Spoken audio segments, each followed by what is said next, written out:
this idea of donating appreciated stock instead of donating cash.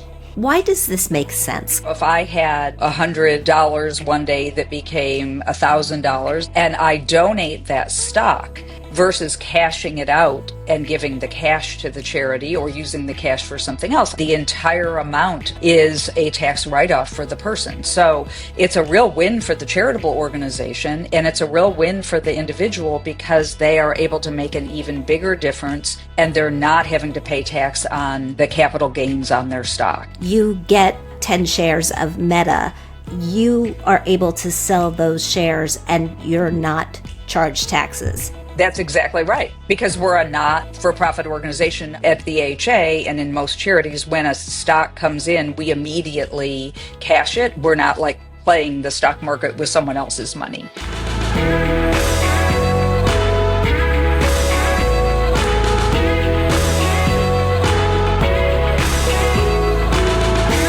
Hey everyone, thanks so much for joining us today on HerMoney. I'm Jean Chatzky, and here at the end of what I cannot believe is 2024, we're going to talk about charitable giving, and not just how to make sure our favorite nonprofits continue to thrive, although that's really important and we will get into it, but also how to know what type of donations, what type of philanthropic efforts are going to have the most impact in today's giving landscape.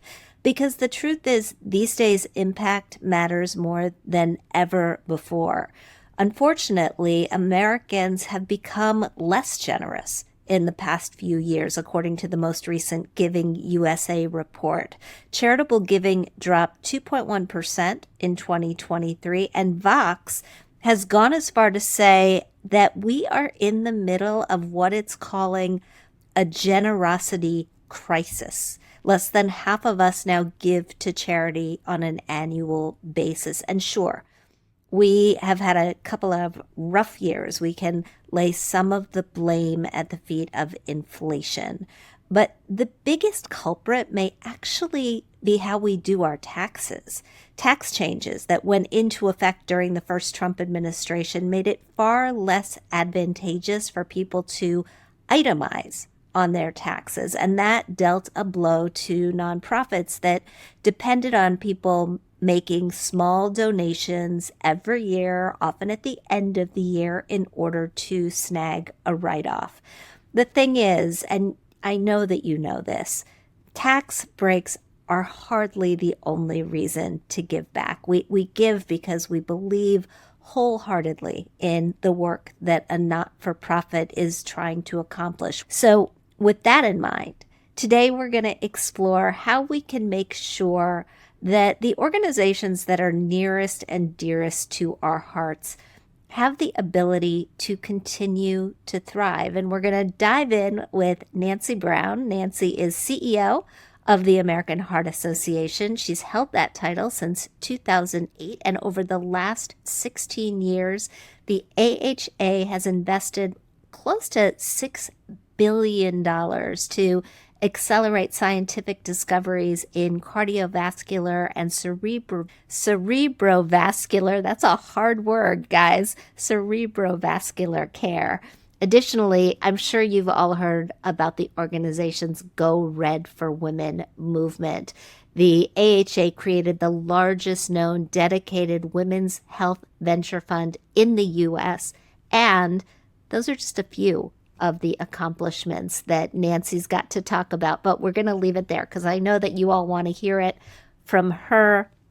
Nancy, so good to see you. It has been a minute. Hi, Jean. Boy, it has been a minute. It's so great to see you, and I couldn't agree with you more about how quickly 2024 has passed us by, but a great opportunity, as you said, to talk about giving at your end. So thank you for including me in your podcast. Absolutely. Thanks for being here, because when we're talking about charities, most of us have heard of the American Heart Association. The AHA was number 31 on Forbes' list of the top 100 charities last year. But give us a quick rundown on what you do and how specifically you're supporting women. Absolutely. You know, the American Heart Association is this country's largest voluntary health organization, which means that in addition to the paid staff of the HA, we have millions of volunteers who work in communities, actually here in the US and around the world, to help improve cardiovascular health, so heart health, brain health, to make sure the world is a better place. And we know that heart disease is the number one killer of women in America and in the world. And so our Go Red for Women campaign educates women that heart disease is their greatest health threat. We provide tools and solutions to women and to healthcare providers. And we really seek to continue to inspire a movement so that women will put themselves first as it relates to their health and well-being. I have to say, I think the only reason that we know that heart disease is the number one threat to women is because of the work that you all have done, because of the Go Red campaign. I mean, you should take full credit for that. I hope that you do. Thank you, Jean. We're very proud of the Go Red campaign, which is brought to life by millions of volunteers, millions of donors over the 20 years that we've had Go Red for Women that have helped inspire the work and have helped us have the resources to be able to focus on women's health. And, you know, we know that as we stand here today, women are underrepresented in clinical research. They're misdiagnosed and underdiagnosed when they present to the emergency room. And often women themselves minimize their symptoms. And so we're very focused on making sure every single woman has the tools and resources they need to live their best life. You and I are talking the day after what has come to be known as Giving Tuesday in this country.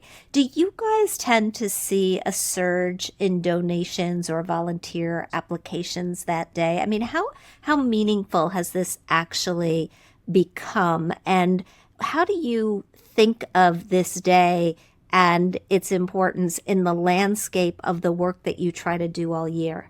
You know, Giving Tuesday is such an important moment. I think it's a time when all charitable organizations rally together to remind their constituents the importance of giving in supporting the work of their organizations. And certainly for us at American Heart Association, it's a really important moment in time. We especially see the uptick in digital contributions on Giving Tuesday. And that's probably because our focus is promoting Giving Tuesday through digital means.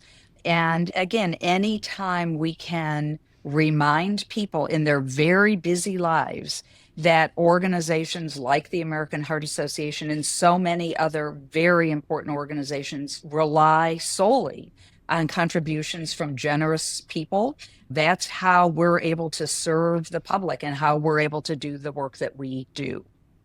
So what I did yesterday on Giving Tuesday, and I do this every year, is I went into my donor advised fund at Fidelity and I recommended grants. That's what they call it. When you want to give money to a particular organization, they call it, you recommend a grant and they approve the grant and then the money goes out and it gets distributed. And a donor advised fund, for anybody who's not familiar with it, is an investment account that is essentially earmarked for charity. You put money into the account, you get, if you itemize, a deduction on your taxes in the year that you make the contribution to the DAF or donor advised fund. But then the money can grow because it's invested, which allows you to give away more later, which I just love. I like this idea that I can give away more for less. But this year, I also lost my mom. And I'm so sorry. well, I've been talking about it a lot, so my listeners really know that I'm struggling, but I'm her executor. And so I have been going through all of her papers. And one of the things that I didn't know about my mother was the huge number of charities that she supported with small donations, smaller automatic donations every single month. It added up to about the same percentage of money that I tend to give year over year, but she was just doing it automatically. She didn't have a day at the end of the year where she wrote those checks. And I've actually heard that her way is better for the organizations. Is that true? Well, I think every way is important. No matter how a person chooses to give to an organization, it's important. The idea of being a sustaining donor, someone who makes a contribution on their credit card and then it automatically continues the way your mother was so graciously and generously doing, is really helpful to organizations for planning purposes, right? To know that contributions will be coming in month after month is very helpful, especially for organizations that maybe are a bit smaller or have perhaps a more limited ability to raise large donations from major donors. Having been around, you mentioned my role at AHA. You didn't mention I've worked for the American Heart Association since 1986. So, Oh my goodness. I don't think I knew that. yes, I am dating myself, and I'm so passionate about the opportunity I have every day to make a difference in the lives of people. And I can tell you that whether it was 1986 or 2024, contributions of any size from individuals make a tremendous difference. And giving is a very personal thing. And we just urge people to give what they are able to give in the spirit of helping organizations do great work to help other people. And it sounds like your mom, without you even knowing she was doing that, she certainly instilled that in you as well, probably at a young age.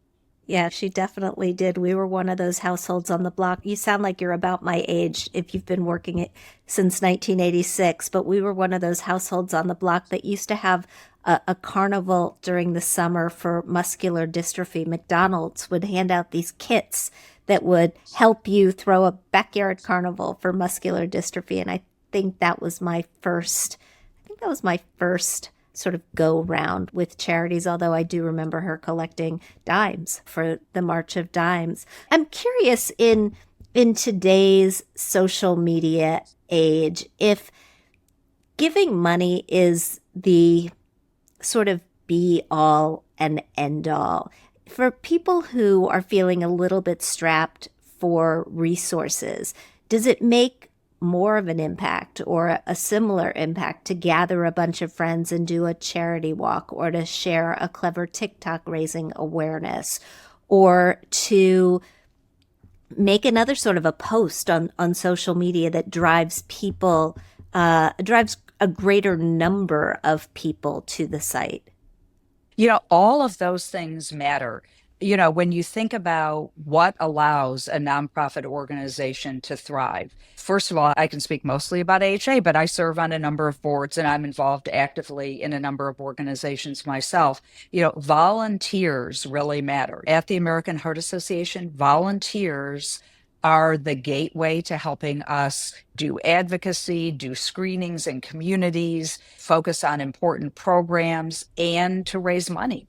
And so digital volunteers, volunteers on TikTok or influencers that get the message out, that's really important, because what are the kinds of things we spend money on? At the American Heart Association, we spend money on research, we spend money on advocacy, we spend money to help people have the tools they need. If someone has just been diagnosed with a heart problem or high blood pressure or high blood cholesterol or any of the number of risk factors, they want to quit smoking, they want to eat better, learn how to get more sleep, all of those things. We produce those materials to help people.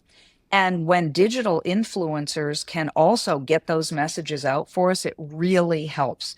And I would say to people who have a digital presence, you can do both. The digital platforms, whether it's TikTok, Facebook, they've really become expert at helping just everyday caring people have the resources they need to be able to get important messages out as well as to raise money. I talked at the start of the show about the fact that giving overall is down, especially when you take inflation into account.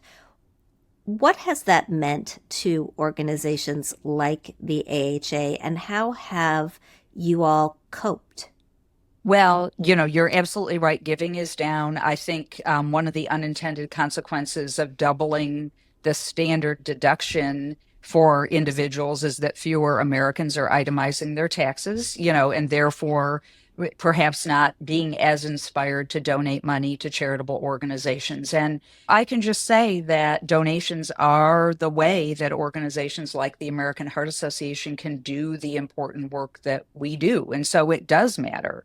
I think for us in specific, we have gotten creative. We, in addition to focusing on giving through our normal platforms, our heart walks, our heart balls, the Go Red for Women luncheons that we have, our digital fundraising, we've really elevated our work in major giving with large donors. We are very focused on promoting the importance of giving through estate plans, giving through donor advised funds. I think we have elevated our work in those areas, and that's positive. That's a positive outcome of something that could otherwise be negative. But what I think about all the time is in life, not-for-profit organizations are part of the social fabric of this country.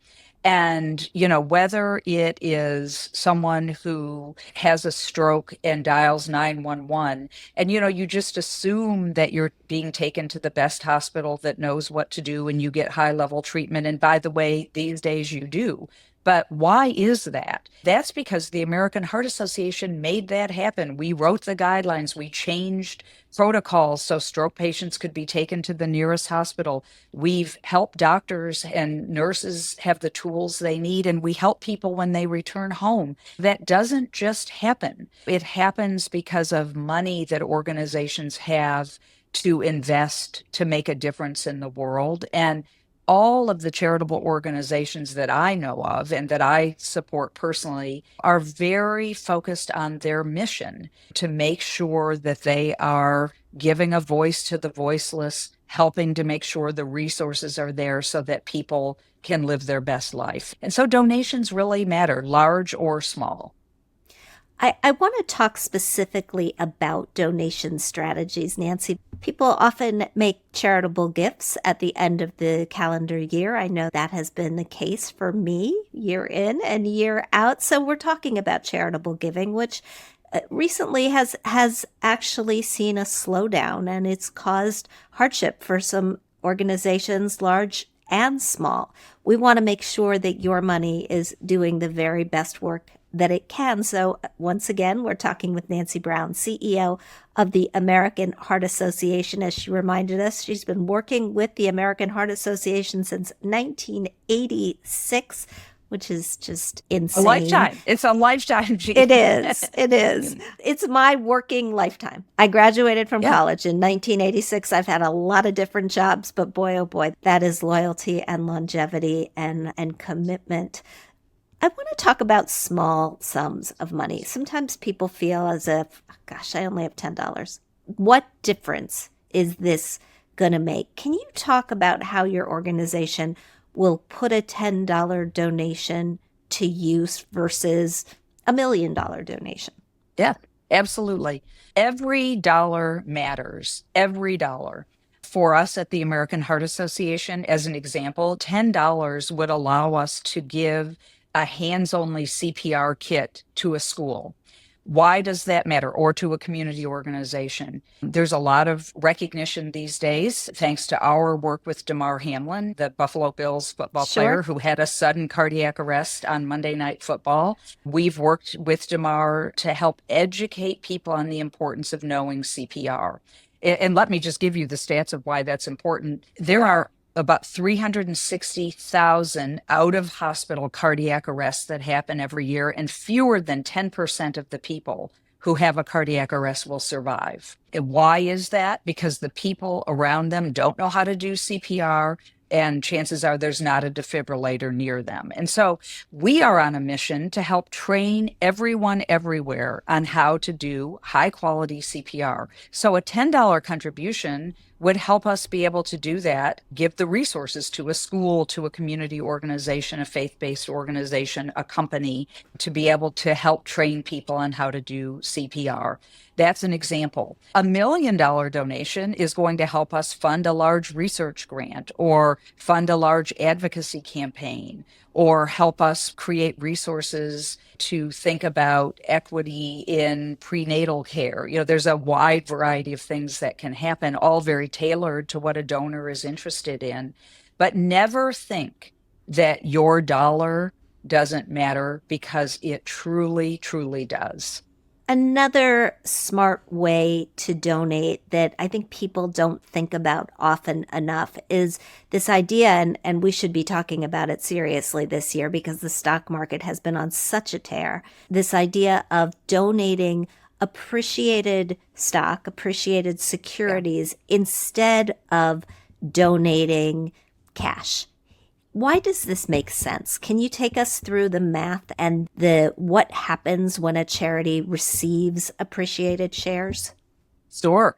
Oh, yes. We love when the stock market is way up, because it really does inspire individuals who have a portfolio of stocks to think about using that vehicle for making a donation. So for a person, if I had $100 one day that became $1,000, I'm just making up numbers, and I donate that stock versus cashing it out and giving the cash to the charity or using the cash for something else, I don't have to pay capital gains on the increased value of that stock. I can donate it to the charity, and the entire amount of the stock is a tax write-off for the person. So it's a real win for the charitable organization, and it's a real win for the individual, because they are able to make an even bigger difference, and they're not having to pay tax on the capital gains on their stock.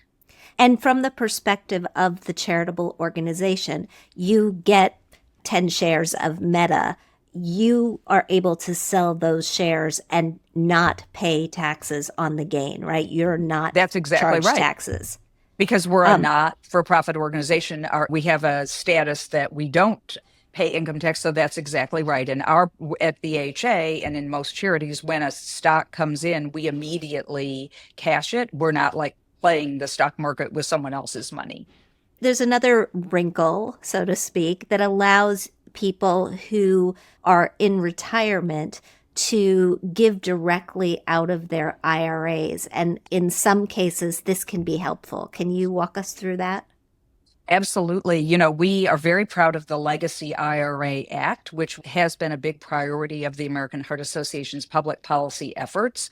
We wanted for individuals who may not have a robust personal stock portfolio, but may carry a lot of securities in their IRA, to be able to donate those for a similar kind of tax break, if you will. And so the Legacy IRA Act allowed that to happen, and it really focused more on maybe middle earning individuals and not top earning individuals, and giving them the same kind of tax opportunities to be able to support great organizations, help missions get accomplished, and also have, a tax benefit to their own personal situation. Right. If you're 73, you can give money from your IRA directly to a charity. It counts towards your required minimum distributions. So if Right. you're thinking, I don't actually need this money to live on, but I'd like to make a charitable donation, this is a way to get that money out, not pay taxes on it, and give it away, which is, again, a benefit. For people who want to give now or ever. And Nancy, I want to ask you to take off your AHA hat for just a second Sure. and put on the hat of a donor. The choices can feel overwhelming. Yeah. This time of year, especially, you are swamped with mail, email, text messages, GoFundMe, and other crowdfunding options. How do you decide where to give? What I always say to people is, first of all, follow your heart. What are the issues that really matter to you in your life situation? What problems do you hope that your giving can help solve for your community or for society? Like, that should always be the first thing. There's so many great organizations to support. You of course want to give your money to a place that speaks to you, that you can feel a great sense of pride in making that contribution. The second thing I would say is your listeners should always research the charities before they donate. There are organizations like the Better Business Bureau's Wise Giving Alliance, the Charity Navigator, that these organizations very objectively evaluate not-for-profit organizations and provide ratings around accountability and transparency as well as impact. And so understanding how your dollars will be used, I think, is another very important thing that I would encourage your listeners to know and understand. When it comes to accountability and impact, what are we looking for? And should we be holding small local organizations to the same standards that we hold big organizations, big national or international organizations to? I think that's a really interesting question that's probably has a number of dimensions to it. How I feel is any organization I give my money to personally as a donor, I'm speaking as a donor, I want to know that the majority of those dollars are going to support the mission of the organization. And so one of the very important ratios that Charity Navigator, the Wise Giving Alliance look at is the percent of the total revenue of the organization that is spent on the purpose versus management in general. And so I think that doesn't matter if it's a $5 million nonprofit organization or a $500 million or a $5 billion nonprofit organization. Every organization needs to spend its money wisely. I do think that, very small local community organizations might rely more on things like in-kind contributions, which matter as well. And so when we think about giving cash, that is very important because it propels organizations. In-kind contributions really matter to a lot of organizations as well. When we're looking at ratios, one of the ones that I tend to sort of focus in on is the percentage of money that is taken in that is deployed every year. I mean, I don't want to see an organization just sitting on my money waiting for it to do something. I want it to put my money to work. How do you think about that ratio? Those ratios are quite important for exactly the reason you mentioned, Jean. We need to get this money to work. People do not donate money for us to build nest eggs with. On one hand, on the other hand, we've seen, I can tell you in my long time, I've lived through, 9/11, and I've lived through the 2008, 2009 financial crisis, through the pandemic and many other things, wildfires, hurricanes, many other things that cause a pause in charitable giving. And so it's important that boards of not-for-profit organizations create we call it a reserve policy. Like you need to keep some money in reserve. I remember in March 2020, sitting on a phone call, a Zoom meeting, with my board saying, thank goodness we have a financial reserve because we were right in the heat of the time when most of the money in our fiscal year comes in. We have 20,000 Kids Heart Challenge events, all our heart balls, our heart walks, all of them happen February through June, like not all, but most of them. And, suddenly, boom, one day they were happening and the next day we were trying to make them virtual. And thank goodness we had reserves, because imagine what would have happened to the research we were funding or the hospitals we were supporting or all the other things we were doing. So you need to have some reserves, but not so much that you're not doing the work that as a donor you would expect an organization to do. And I would say for every organization, that's a different level of money. For a very small organization, the reserves might need to be more significant than for a large organization, as an example, as a percent of revenue. Percentage-wise, yeah. Last question, Nancy. I want to go back to that very exciting $6 billion that your organization, the AHA, has put toward accelerating scientific discoveries. What's on your mind that we should get excited about right now, specifically as it relates to women? Yeah. Oh my gosh, there's so much exciting research that's happening for women, and we're very proud to have funded a lot of it. And we're very proud that we just launched our Go Red for Women venture fund that's going to allow these scientific discoveries, those that have commercial application, to get moved into the marketplace more quickly. That is important. There was $43 billion spent on healthcare venture investing in 2023 in this country. Less than 2% of those dollars went to women's health, ladies. And of the 2%, very little of that money went to things like heart and brain health. And so through our Go Red for Women Venture Fund, we're going to try to change that. It's important because women, as I said before, are understudied, underfunded. And so I'll give you an example of an exciting set of research projects we're working on for women. Often women will have a very stressful moment in their life or a series of stressful moments that may trigger a cardiovascular event. And sometimes women show up in the emergency room and they get the normal heart review. They get the troponin blood test and EKG. They get some imaging tests, and there's no obstruction, no blockage in their coronary arteries, and they're sent away. But actually, there's a phenomenon called MINOCA, myocardial infarction, which is a heart attack with no coronary obstruction. And so something is happening in some women that they're having these MINOCA heart attacks without their coronaries being obstructed with plaque. And so we're investing a huge amount of money in a research center at NYU in New York City that's studying this phenomenon. And the dream of these researchers that we're hoping to bring to life is to be able to understand the relationship of stress with MINOCA heart attacks and to be able to create a diagnostic test so that when a woman presents, that there could be another blood test added to the panel of blood tests that are taken that could help identify that this could be a MINOCA heart attack. These heart attacks are unique to women. That's just one example of the amazing things that we're studying for women's health at the AHA. Fascinating, really fascinating. And we talk about stress, specifically financial stress, but we talk about stress so much on this show that I can't think of a better use of your research dollars, or some of them. Nancy Brown from the American Heart Association, thank you so much for doing this with us today. Jean, thank you for the opportunity. It's always such a delight to see you, and thank you for giving us the chance to talk about charitable giving.